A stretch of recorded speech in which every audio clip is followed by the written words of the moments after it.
Shalom bien-aimés. Nous continuons l'œuvre de Dieu.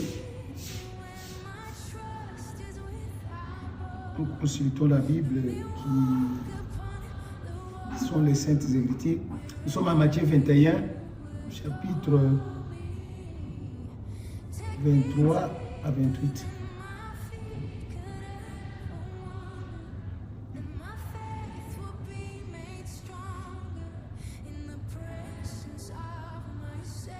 Il y avait un homme, maître de maison, qui planta une vigne.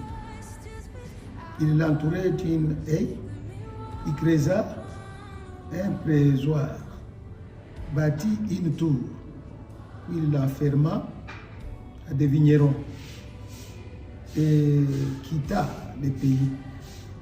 Lorsque le temps de la récolte fut arrivé, il envoya ses serviteurs vers les vignerons pour recevoir les produits de sa vigne.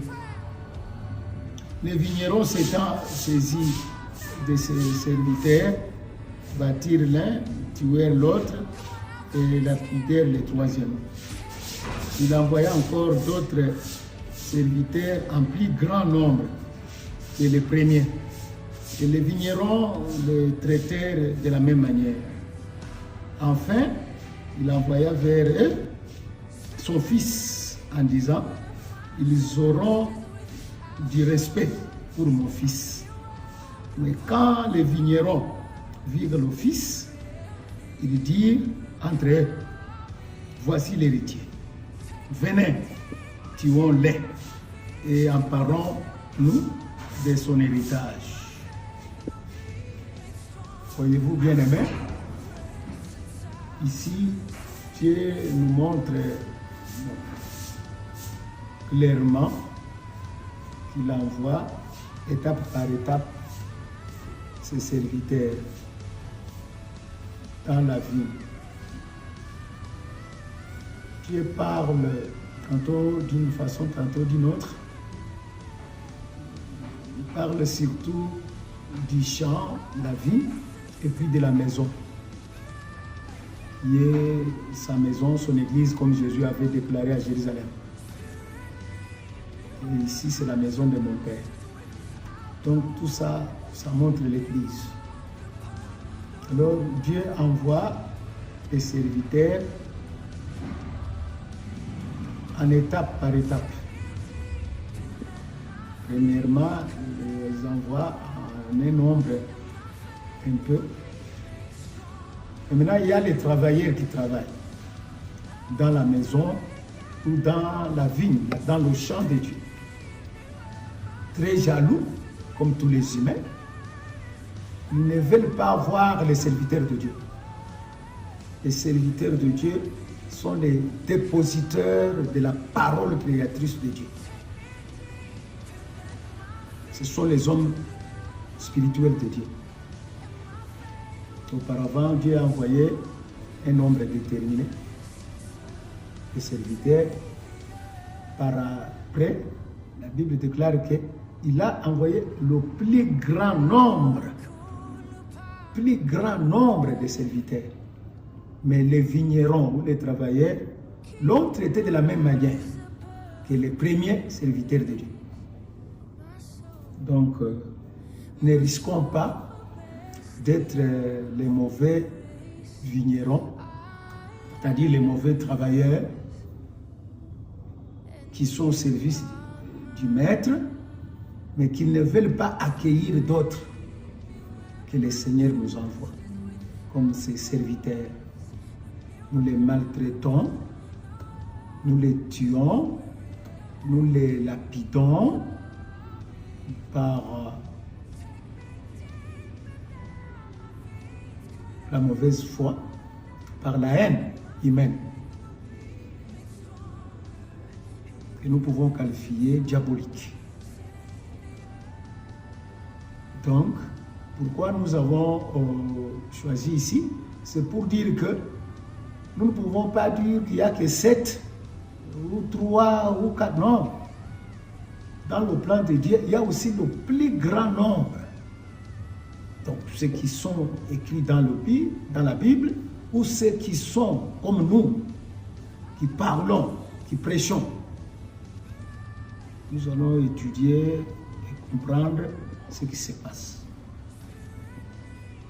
Mais ici, nous insistons sur ceux qui maltraitent les serviteurs de Dieu.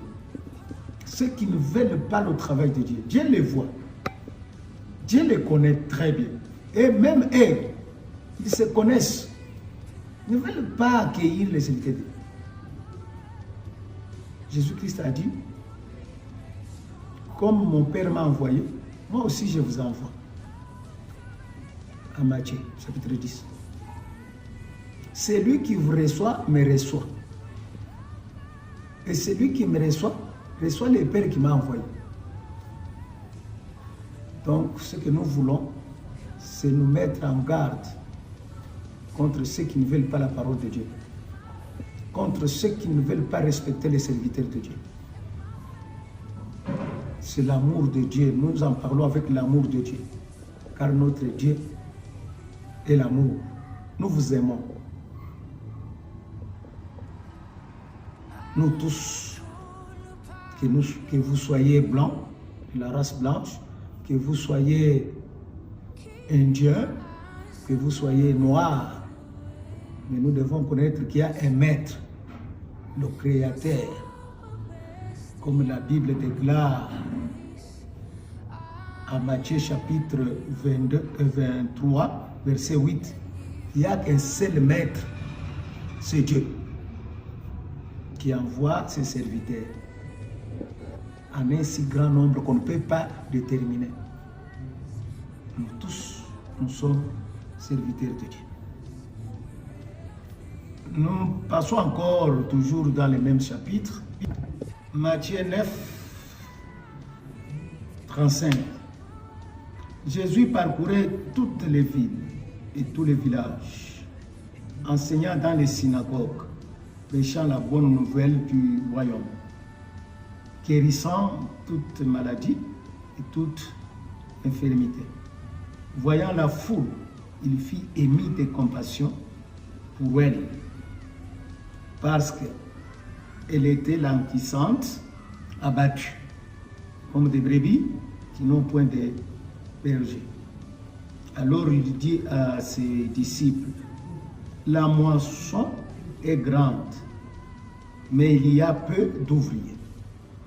Priez donc le maître de la moisson d'envoyer des ouvriers dans sa moisson.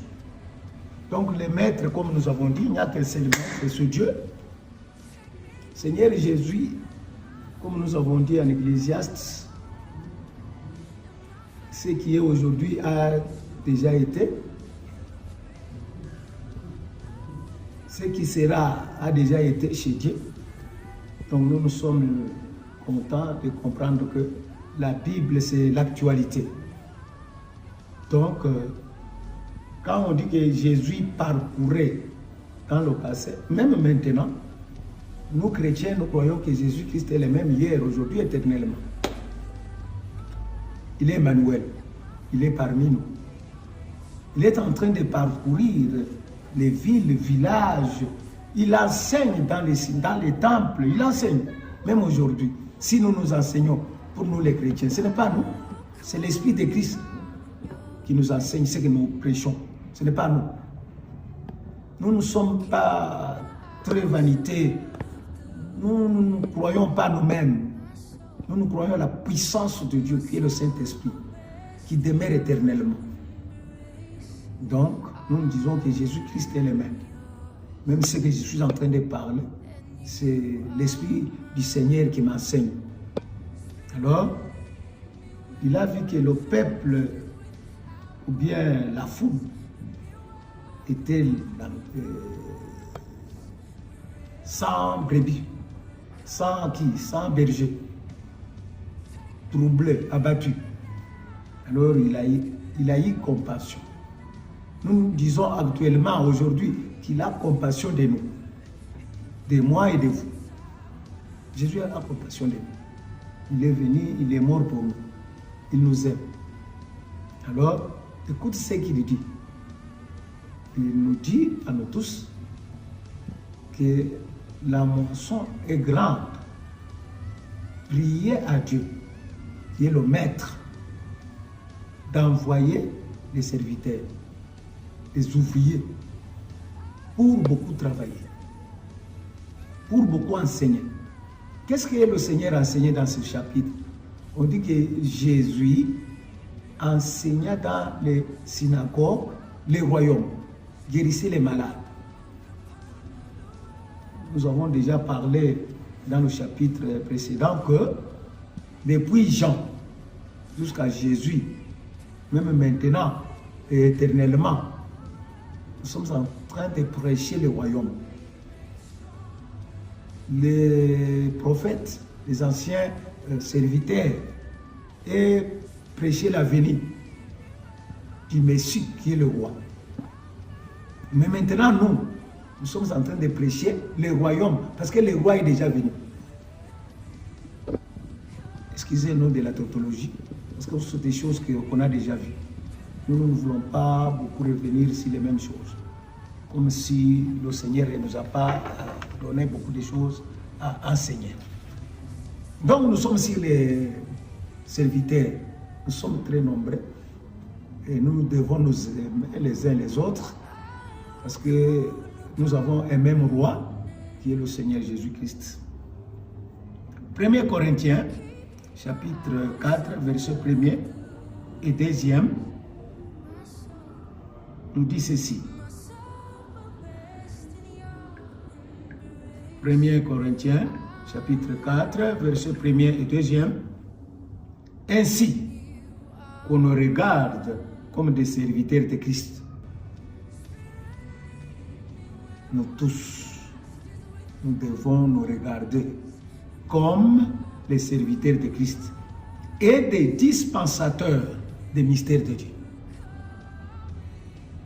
Verset 2. Du reste, ce qu'on demande à des dispensateurs, c'est que chacun soit trouvé fidèle.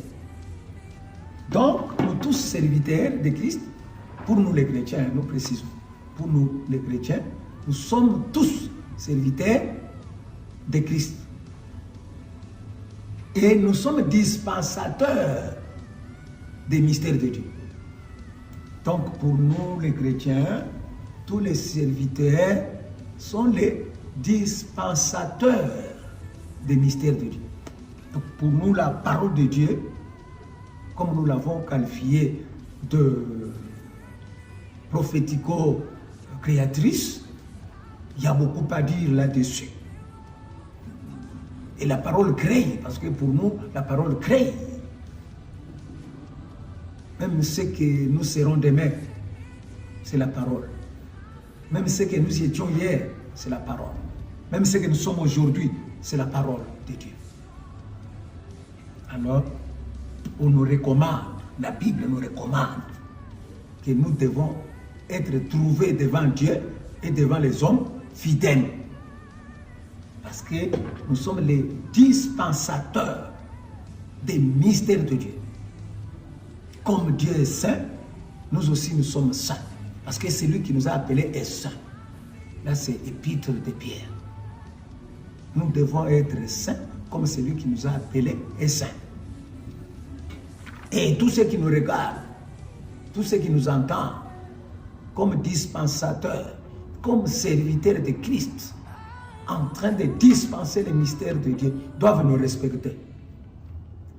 Même Dieu lui-même en parle dans Psaume. Il ne faut pas toucher à mes oins. Donc, les vignerons, les fidèles, les chrétiens, les chrétiennes, les enfants, les vieillards, tous ceux qui connaissent Dieu doivent respecter les serviteurs de Dieu. Et là, nous sommes très contents d'entendre quand les fidèles du Christ respectent tous les serviteurs. Ils entendent que celui-ci est le serviteur de Dieu, ils le respectent. Parce que nous ne sommes pas là seulement pour condamner, mais aussi pour approuver ce que les chrétiens font dans leur ensemble. En tout cas, nous les encourageons, nous vous encourageons, vous les serviteurs de Dieu, vous les enfants de Dieu, parce que vous respectez les serviteurs de Dieu qui sont institués par Dieu lui-même. Apocalypse chapitre 7, verset 3.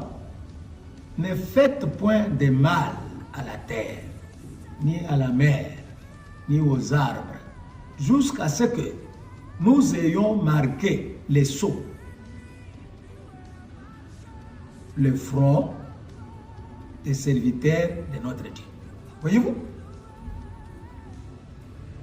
Dieu dit, ne faites rien, même aux arbres, même à la mer, même aux oiseaux, même aux herbes, même à toutes les créatures, jusqu'à ce que Dieu lui-même va mettre les sceaux sur le front de ses serviteurs. Donc Dieu connaît ses serviteurs. Et d'ailleurs, nous en avons déjà parlé en psaume. Que Dieu prohibe de toucher à ses serviteurs. Dieu est très jaloux de ses serviteurs. Et nous sommes nombreux, peu importe le nombre. Mais Dieu nous connaît très bien. Connaît chacun et chacune de nous. Dieu nous connaît. Nous allons encore toujours dans les exemples des serviteurs de Dieu. Apocalypse 19, chapitre 19, verset 10. Écoute ce que Jean dit. Et j'ai tombé à ses pieds, aux pieds de l'ange qui lui parlait, pour l'adorer. Mais l'ange lui dit, garde-toi de le faire. Je suis, c'est l'ange qui se présente, je suis ton compagnon de service. Voilà. Même l'ange connaît, l'ange, même les anges, si nous voulons parler des anges, connaissent qu'ils sont au service de Dieu. Donc, tous ceux qui ont la parole de Dieu en eux sont les serviteurs au service de Dieu. Ils doivent se respecter. Peu importe ce qu'ils sont, même les anges. Un serviteur de Dieu ne peut pas adorer une autre créature. Ici, c'est l'ange qui nous dit. Il ne faut pas adorer. Nous profitons pour dire qu'il y a d'autres serviteurs de Dieu qui, selon leur ordre, selon que Dieu les a classés, sont élevés parce que c'est Dieu qui élève. Alors, ils se croient être Dieu. Ils commencent à dire aux autres de s'agenouiller devant eux. Non. Regarde l'ange ici. Dit à Jean, garde-toi de le faire. Jean voulait s'agenouiller devant l'ange. Mais l'ange lui dit, garde-toi de le faire. Il ne faut pas le faire. Il n'y a que Dieu. Adore seulement Dieu. C'est ce que Satan voulait faire à Jésus. Satan, quand il a tenté Jésus, il dit, tu peux t'agenouiller, puis je vais te donner le pouvoir. Heureusement que Jésus-Christ avait la parole de Dieu en lui. Et lui-même était la parole de Dieu. Il a dit, niette, ça ne peut pas se faire. Notre père Abraham en foi, il voit un roi. Alors nous disions, un roi de Sodome était venu. Il dit à Abraham, adore-moi, je vais te donner la richesse. Abraham lui dit, ça ne peut pas se faire. Voilà un serviteur de Dieu. Un exemple de serviteur de Dieu. Ça ne peut pas se faire. Je ne peux même pas prendre la croix de votre soulier. Je ne peux pas. Parce que vous allez dire partout que, voilà, Abraham s'est enrichi à cause de moi. Non. C'est ça la foi chrétienne pour nous les chrétiens. Nous sommes fiers de notre Seigneur, de notre roi, notre Dieu. Nous avons la parole de Dieu. C'est pour cela que nous sommes en train d'en parler. Pour que vous soyez affermis, que nous soyons tous affermis dans la foi, dans la parole de Dieu. La créature, c'est une créature. On ne peut jamais s'agenouiller devant une créature. Toujours Apocalypse 22, verset 9. Nous lisons pour avoir la parole à nous, la parole de Dieu à nous. 22, verset 9. Mais j'ai tombé aux pieds, j'ai commencé par 8. C'est moi, Jean, qui ai entendu et vu ces choses. Et quand j'ai entendu et vu, j'ai tombé aux pieds de l'ange qui me les montrait pour l'adorer. Verset 9. Mais il me dit, garde-toi de le faire. Je suis ton compagnon de service et celui de tes frères, les prophètes, et de ceux qui gardent les paroles de ces livres. Adore Dieu. Voilà. La Bible est là pour nous éclairer. C'est la parole de Dieu qui nous éclaire. Adore seul Dieu. Adorons seulement Dieu. Même moi, comme je suis ici, je ne peux pas dire au caméraman qui est en face de moi, adore Agénito. Non, non, non. Je ne peux pas le faire. C'est être antéchrist. C'est être athée. C'est être païen. Donc, maintenant, qui sont les serviteurs de Dieu?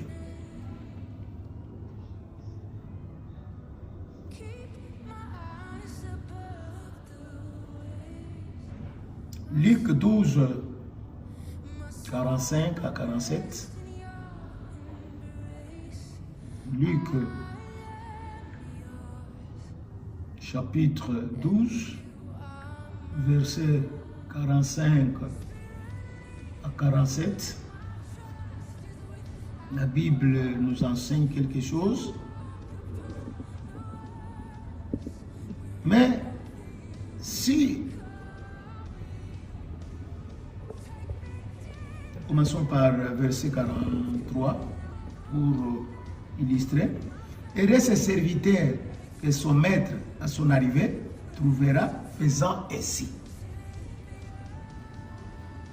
Je vous le dis, en vérité, il l'établira sur tous ses biens. Même si ce serviteur dit en lui-même, mon maître tarde à venir, s'il se met à battre les serviteurs et les servantes, à manger, à boire et à s'enivrer, le maître de ces serviteurs viendra les jours où il ne s'y attend pas et à l'heure qu'il ne connaît pas. Il les mettra en pièces et lui donnera sa part avec les infidèles. Voilà. Nous donnons les Saintes Écritures, les livres, nous donnons les chapitres et les versets pour montrer que nous sommes à la volonté de Dieu. Nous sommes à la disposition de la volonté de Dieu.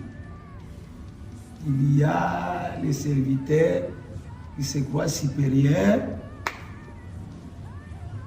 Ils commencent à battre, comme nous venons de l'entendre, avec les vignerons, lapider, voire même tuer, à cause de leur position sociale, à cause de leur position, on ne sait de quelle manière ils s'imposent, sont des dictateurs,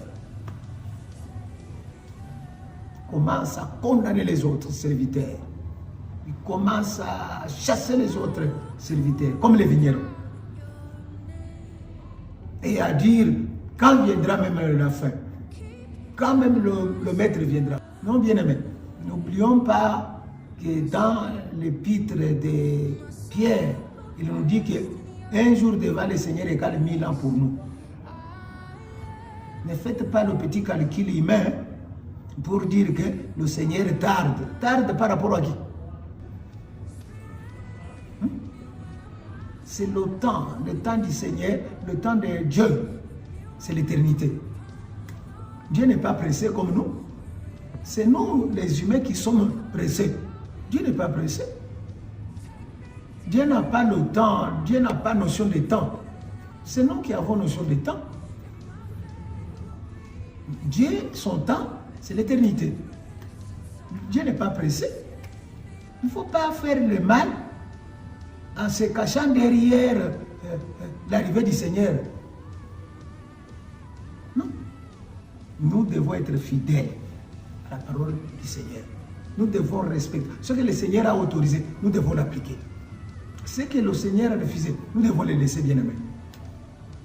C'est pour cela que le Saint-Esprit nous a suscité de vous dire, vous, de notre génération ici, que nous devons respecter. Tous les prophètes majeurs ont dit que la volonté de Dieu soit faite. Même notre Seigneur Jésus-Christ, que nous croyons, il nous dit que la volonté de Dieu soit faite sur la terre comme au ciel. Nous savons ça dans Matthieu, chapitre 6, verset 9. La volonté de Dieu doit être faite sur la terre comme au ciel. Comme les anges. Oui, l'ange à Jean, au chapitre 19 et au chapitre 22, ne m'adore pas. Garde-toi de le faire. Tu vas aller faire au Seigneur. Amen. Nous devons aller adorer le Seigneur dans l'église du Seigneur. Mais pas adorer des créatures humaines ou angéliques ou on ne sait n'importe quelle créature. Non, bien aimé. C'est prohibé. Nous devons seulement adorer Dieu seul.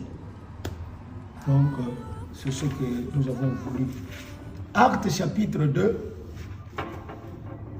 nous donne ce que le prophète Joël avait dit en son temps. Pierre répète. Actes chapitre des apôtres, chapitre 2, verset 18. Ça nous donne encore une matière.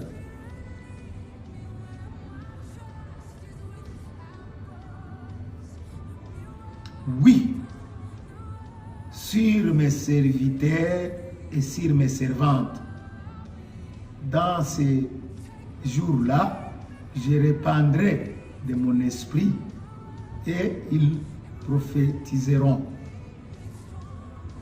Je ferai paraître des prodiges en haut dans le ciel et des miracles sur la terre, du sang, du feu, une vapeur de fumée. Voyez-vous, le Seigneur dit que il n'y a pas seulement les serviteurs, il y a aussi les servantes. Pour être serviteur ou servante au verset 18e ici, il faut avoir le Saint-Esprit. Pour nous les chrétiens. Ici, je confirme, c'est pour nous les chrétiens. Sans le Saint-Esprit, il ne faut même pas toucher la Bible. Qu'est-ce que vous allez prêcher? Votre volonté. Là, c'est l'épître de Pierre. Il nous dit que c'est poussé par le Saint-Esprit que les hommes ont parlé de la part de Dieu. Pour nous les chrétiens. Sans le Saint-Esprit, on va tomber dans des pièges humains. On doit tomber dans les pièges que nous parlons sataniques, dans l'orgueil humain. On va commencer à fouler aux pieds les autres serviteurs. On va commencer à battre, condamner même les fils et les filles de Dieu. Donc, on est serviteur quand on a l'Esprit de Dieu. Et quand on a l'Esprit de Dieu, on respecte Dieu. Jésus-Christ dit, quand l'Esprit viendra, il ne parlera pas de lui-même, mais il parlera du Père et du Fils. C'est ça le rôle du Saint-Esprit. C'est pour nous guider, c'est pour nous montrer la volonté de Dieu, pour que nous puissions l'appliquer. Shalom, shalom, serviteurs et servantes de Dieu. Que Dieu vous bénisse abondamment. Nous allons continuer à parler. Abonnez-vous sur cette page. Écoutez ce que Dieu a mis à nous pour vous.